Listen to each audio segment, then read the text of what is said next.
मैं प्रोफेसर पंकज केसरी और आप देख रहे हो हमारा YouTube channel commerce career centre आ रहा। माय डियर स्टूडेंट्स, आज संडे स्पेशल में हम लोग पढ़ेंगे इकोनॉमिक्स। आइए देखते हैं इकोनॉमिक्स की टॉपिक, अर्थव्यवस्था एवं उनकी समस्याएं। प्रत्येक देश की अर्थव्यवस्था अलग अलग होती है। देश की आर्थिक प्रणाली के आधार पर देश की अर्थव्यवस्थाएं टिकी हैं। कहीं पूंजीवाद तो कहीं समाजवाद तो कहीं मिश्रित अर्थव्यवस्था होती हैं। जिस देश की जितनी जनसंख्या होती है, जितने साधन होते हैं, उसके अनुसार उसकी होती है अर्थव्यवस्थाएं। तो हमारे देश जैसे भारत की अर्थव्यवस्थाएं मिश्रित अर्थव्यवस्थाएं हैं। इसमें पूंजीवाद और समाजवाद दोनों का सम्मिलन है। तो सबसे बड़ी प्रॉब्लम है कि इसमें क्या समस्याएं हो सकती हैं। वस्तु कितना बनाया जाए, किसके लिए बनाया जाए, साधन क्या होगा, कैसे कुशल बनेगा, इन सारी बातों का ध्यान देना ही और उसका सॉल्यूशन करना ही अर्थशास्त्र में उनकी केंद्रीय समस्याएं हैं। यदि देश कितना बड़ा है, उसकी मांग पूर्ति क्या होगी, वस्तुएं किसके लिए बनाया जाए, कितना बनाया जाए, कैसे कुशल बनेगा, उसमें विकसित कैसे किया जाए, इन सारी बातों को ही केंद्रीय समस्याओं के अंतर्गत रखा गया है। अगली टॉपिक हमारी बनती है अवसर लागत, जिसको लैंग्वेज में कहते हैं अपॉर्चुनिटी कॉस्ट। अवसर लागत वह लागत है जो खुद प्रयोग करने के बाद अकस्मात उससे जो आपको लाभ हो जाता है उसे अपॉर्चुनिटी कॉस्ट कहते हैं। जैसे फॉर एग्जांपल मान लिया जाए कि आप खुद किराए पर रहते हो। एक बड़ा सा हॉल आपके पास है जो किराए पर है।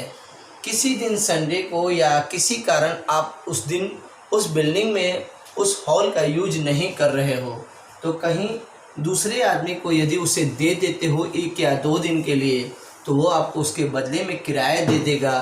तो यह कहलाएगा आपको अपॉर्चुनिटी कॉस्ट। या अलग व्यवस्था में भी अलग तरीके से भी समझा जा सकता है। मान लिया जाए कि आपकी मोटर गाड़ी है, यानी कि आपकी कार है। कार आप खुद चलाते हो, रखते हो। अगर कार को कोई 1 या 2 दिन के लिए भाड़े पर ले जाता है, रेंट पर ले जाता है, तो यह उसके लिए क्या कहलाएगा, यह आपके लिए एक लाभ की संभावना बनेगी, जिसे हम लोग कहते हैं अवसर लागत यानी अपॉर्चुनिटी कॉस्ट। अगली टॉपिक हमारी है उत्पादन संभावना वक्र यानी कि पीपीसी, प्रोडक्शन पॉसिबिलिटी कर्व। देश में जितना गुड्स और सर्विस उत्पादन करना है, वो सबसे पहले ये देखा जाता है कि हमारी कितनी संभावना है बनाने की, कितनी उसकी आवश्यकता है और कितने साधन है। दोनों के बीच तालमेल बनाया जाता है कि वस्तु को कैसे उत्पादित किया जाए। वस्तु में जितना डिमांड है, जितने लोग हैं, करोड़ों अरबों जनता है, तो कितनी व्यवस्था की जाए। और सबसे बड़ी बात है, करोड़ों जनता नहीं देखना है, सबसे पहले ये भी तो देखना है कि हमारे पास साधन कितने हैं। साधन और डिमांड यानी सोर्सेज और डिमांड के बीच एक तालमेल बनाना ही उत्पादन संभावना वक्र यानी पीपीसी, प्रोडक्शन पॉसिबिलिटी कर्व कहलाता है। अगला टॉपिक हम लोग का बनता है अर्थव्यवस्था के प्रकार। अर्थव्यवस्था के अलग अलग प्रकार हैं। प्रत्येक देश एक जैसा नहीं, अलग अलग अर्थव्यवस्थाओं को अपने देश को समायोजित किया हुआ है। जैसे पहला है आपका कैपिटलिज्म, जिसको कहते हैं पूंजीवादी। पूंजीवादी अर्थव्यवस्था में क्या होता है कि कोई देश, कोई एक आदमी, खास आदमी, जिसका उत्पादन पर बहुत बड़ा अपना एकाधिकार होता है, उसे हम कहते हैं पूंजीवादी। जैसे फॉर एग्जांपल में हम ले सकते हैं धीरू भाई अंबानी, टाटा बिरला, जमशेदजी टाटा, ये सारे एग्जांपल हम ले सकते हैं ये लोग एक पूंजीपति ऐसे होते हैं जो खुद कमाते हैं और अधिक से अधिक प्रॉफिट कमाते हैं। तो ये देखते हैं कि इसे ही हम कहेंगे समाजवाद का एग्जाम्पल देंगे।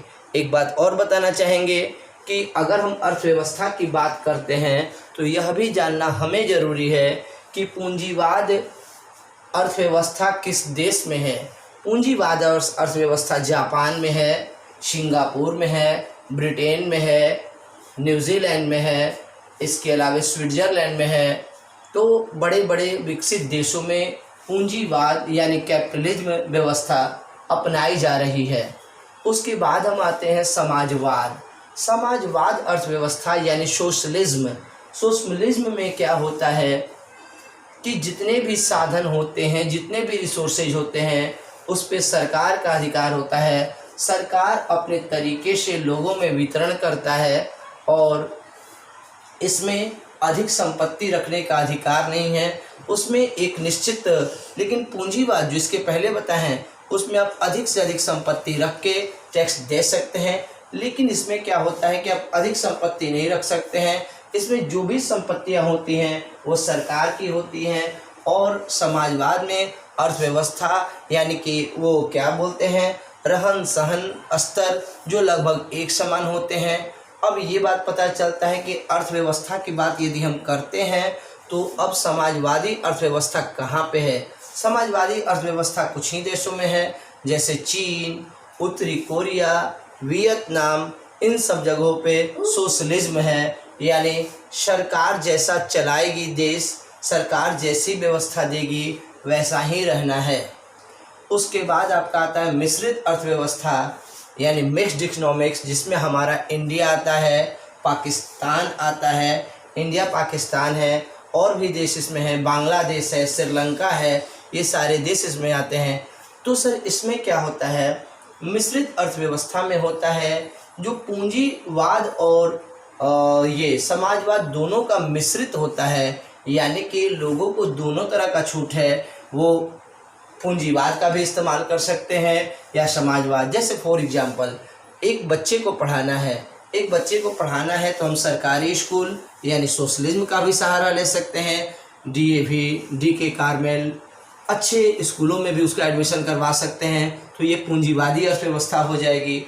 तो हमारे भारत में यदि रहना है और यदि आपके पास पैसे हैं या आपके पास पैसे नहीं है, तो आप जिस स्तर से आपकी आर्थिक स्थिति जैसी भी है, तो दोनों तरीके से आप हमारे समाज में रह सकते हैं। उसी के अनुसार आप लाभान्वित हो सकते हैं, जिसे हम कहते हैं मिश्रित अर्थव्यवस्था। तो इंडिया में याद रखना है कि इंडिया में जो व्यवस्था है वो मिश्रित अर्थव्यवस्था है। तो इसमें मैंने अच्छे टॉपिक आपको बता दिए, जो पूरी कहानी की तरह, जब बच्चे किताब पढ़ते हैं तो पूरी कहानी की तरह लंबी चौड़ी बुक होती है। लेकिन अक्सर जो एग्ज़ाम में आने वाले होते हैं, जो पूछे जाते हैं, जो अक्सर समाज की प्रॉब्लम है, जो अर्थव्यवस्था में जानकारी लेनी चाहिए, वो सारी टॉपिक मैंने आपको क्लियर कर दिया है। तो आप अच्छे खासे नोट्स बना लोगे, क्योंकि एग्ज़ाम की तैयारी आपको अभी से ही करनी है, ताकि आपका इकोनॉमिक्स में एक और भी तो प्रॉब्लम है। इकोनॉमिक्स में किसी भी तरह के आपका प्रैक्टिकल्स नहीं होते हैं, यानी कॉलेज से कोई मार्क्स नहीं मिलेंगे। तो बेहतर होगा कि आप इसकी अच्छी तैयारी करें। यदि आपको हमारी चैनल पसंद आई हुई तो ज़रूर सब्सक्राइब कीजिएगा। इसी के साथ विदा लेते हैं। जय हिंद।